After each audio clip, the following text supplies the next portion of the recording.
Tilda, it's so good to have you back in Dallas. I'm so pleased to see you, Bobbie. You know, there are some people you meet, and I only met you one time before when you came for the Deep End, and when it's over, you think, oh, I hope I get to meet that person again. You're one of those people. Maybe every 3 years. It'd be nice if it was more regular. It would.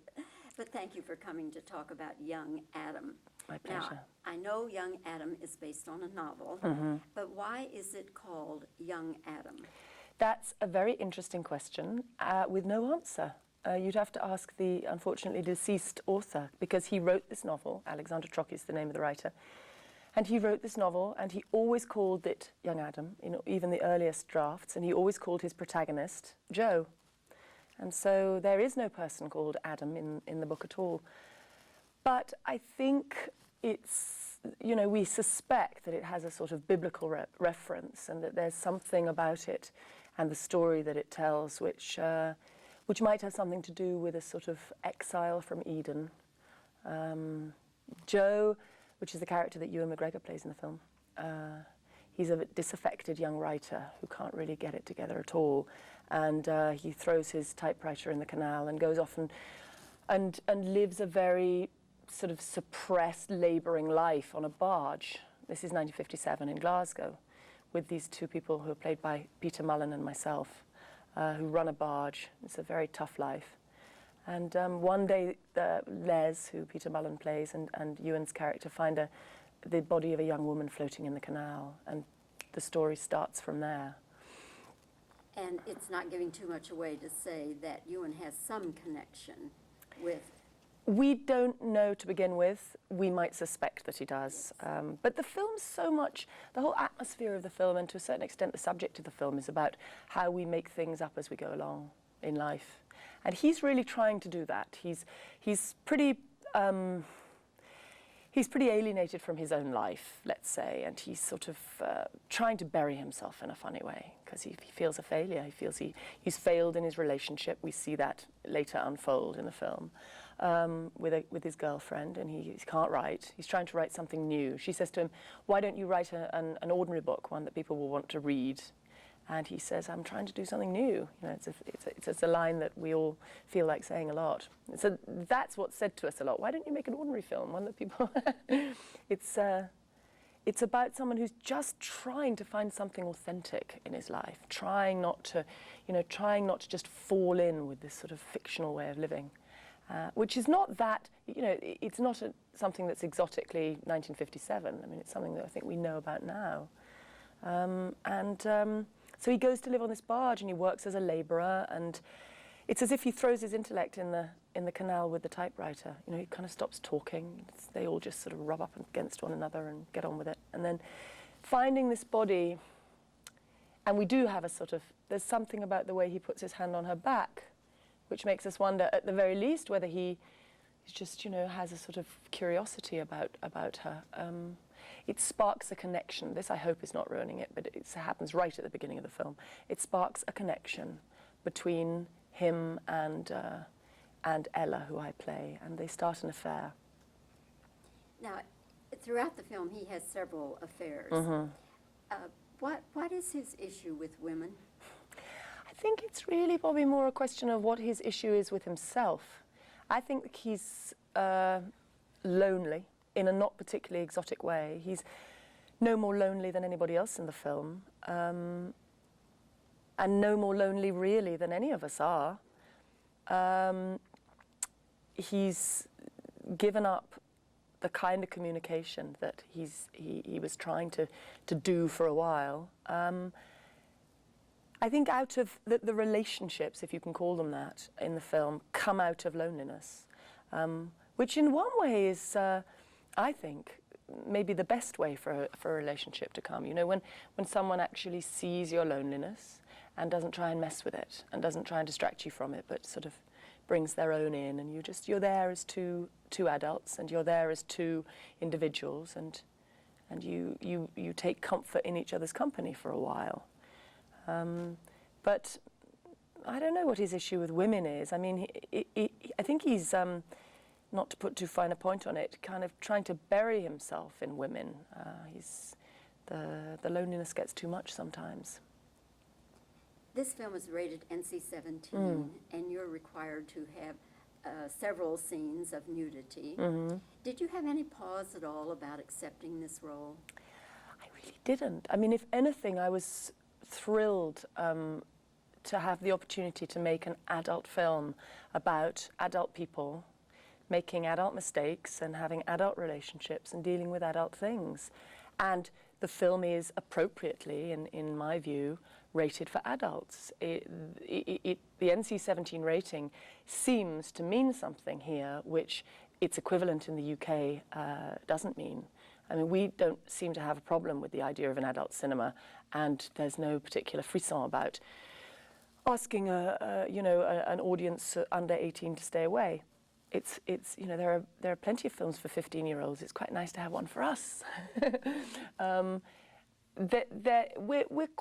We've been on a 2-week explore around the United States with the film, and we've been noticing, David Mackenzie, the director, and I, that all the audiences and all the journalists that we've been talking to have been so enthusiastic about the film and so enthusiastic about having an adult film, with us now.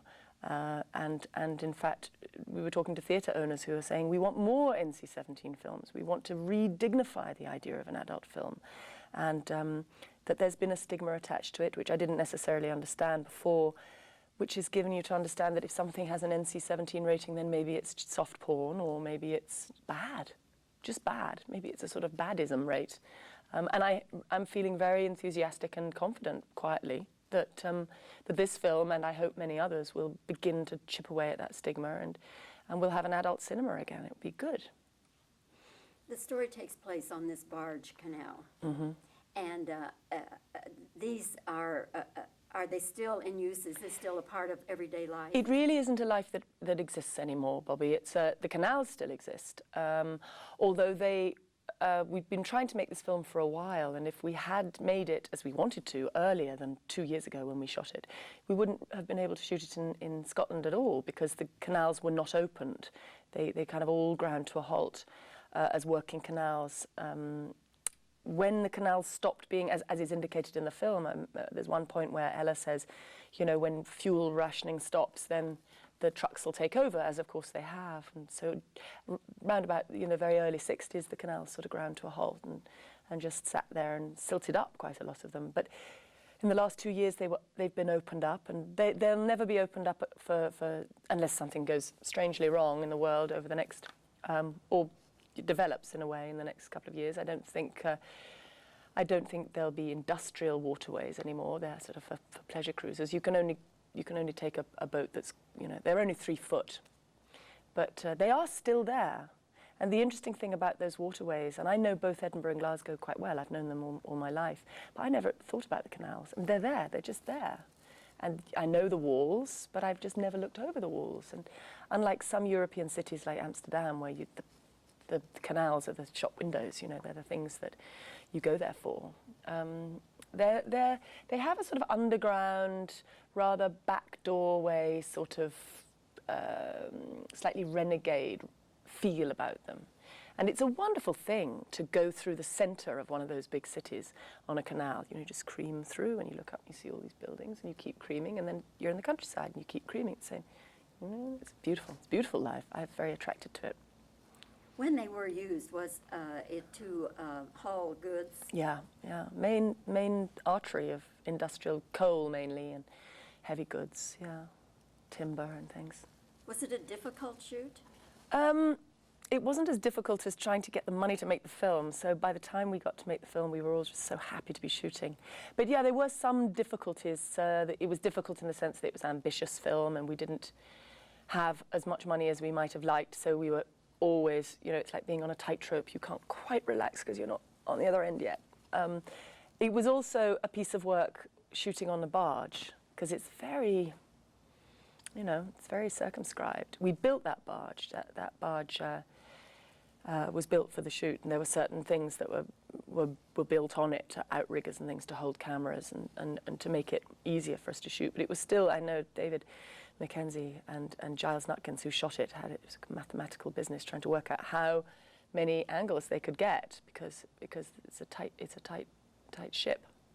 But apart from that, it was really, really easy. I mean, one of the great things about making a film like this that's challenging for an audience in what I believe is a wonderful way, is that nobody does it for any other reason than because they want to make this film. No one's doing it for the money. No one's doing it for any kind of vainglory. Everybody from the very first is there because they're so passionately committed to making exactly the film that we're showing you now. So it's very, that element of it is so easy because you're just a big old team just doing it. Since I first met you when you were touring for the Deep End, your career in the U.S. has really risen. Has it? You'd know Yes. more than me. Well, adaptation. Adaptation, yeah. And the statement. Mm-hmm. And so you now have a presence in the U.S. that you didn't have, I don't think, prior to the Deep End, did you? You'd have to tell me. I don't know. I'm never here. It's all in you. It's all out of your mouth, in your eyes, Bobbie, and partly because of you. Are there any other films coming out this year? Yes, there's one I hope will come out this year, but whenever it comes out, it'll be interesting, I think, which is another American independent film that I made in the summer, last summer, with a first-time filmmaker called Mike Mills. It's called Thumbsucker, and it's based on a novel by Walter Kern, and it's about a family living in Beaverton, Oregon, and a 17-year-old boy who won't stop sucking his thumb. And it's going to be a beautiful film, I have no doubt. And we actually have to finish shooting it, a little bit of extra shooting next week. I have to go to LA to shoot. So he's a really wonderful talent, Mike Mills. He is his first feature, but he's made shorts before, and he's also a very well-known and hailed video director. He makes all the music videos for the band Air and various other wonderful music videos. And so it was a real pleasure to work with that team. And that has a wonderful young actor called Lou Pucci playing the 17-year-old, and Vincent D'Onofrio playing his father, and Vince Vaughn playing the debate coach, and Keanu Reeves playing the orthodontist. So it's... And Tilda Swinton. And me playing the mother. Okay. Well, I hope you'll tour with that one when it opens. I'll make a point of it. You have to put Dallas on your itinerary. Top of the list. Okay. Tilda, again, it's wonderful to have you here. Thanks, Bobbie. And we wish you the best of luck with young Adam. You just give such a beautiful performance. Thank you. And I just hope that it reaches all of your expectations. Thank you very much indeed. Now she's going to move the camera around. Okay, I'm going to stay.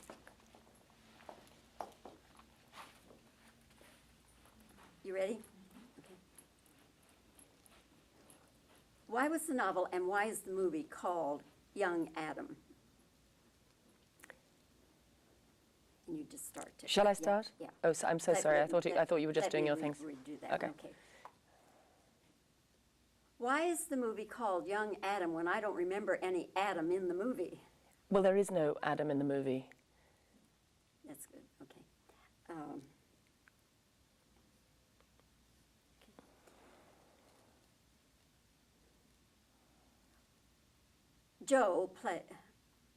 Ewan McGregor plays Joe, this drifter. What is his issue with women? He has a number of affairs in the film. Well, I think it's more a question, Bobbie, of what his issue is with himself. That's good. Okay. You have a number of nude scenes in this film. Did it give you any pause at all about doing the film? It really didn't, at all. All right. How do I get into that? All right. Do these barges still exist? Well, it's not really a way of life that does still exist in Scotland. Was this a difficult shoot? It wasn't as difficult as waiting to make the money, to get the money to make the film. You seem now to have more of a presence in the U.S. since you did The Deep End. Do I? Do you have another film coming out this year? Well, I have a film which I don't know when it's coming out, but blah-de-blah. Okay. Hang on one second.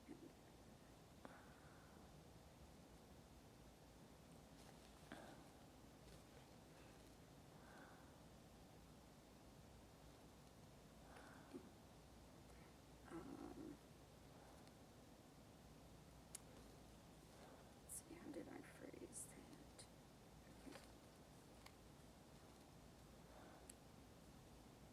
I hope it doesn't give away too much to say that Joe seems to have some connection with the body of the woman. Well, you may say that. Okay. Now just talk about anything and just keep reactions going. Okay. Tell me Okay. about your twins. What they're. My twins, they're now 6. They were 3 when I was last here. They're a right pair of monkeys. They're very, very funny. And I was thinking about my daughter earlier. She said this beautiful thing to me just before I came. I was in a shop and I said to a woman, I want to buy something for my daughter. Because I suppose I normally call her my little girl. And we got back in the car and she said to me, that was very flattering. You called me your daughter. And I thought that was so sweet. You know, somehow this stepping up from being a little girl and becoming a daughter was sort of very grown up. But I loved her saying, this is very flattering. They're very funny indeed. Okay. I think that'll do it. Okay. Okay, great. And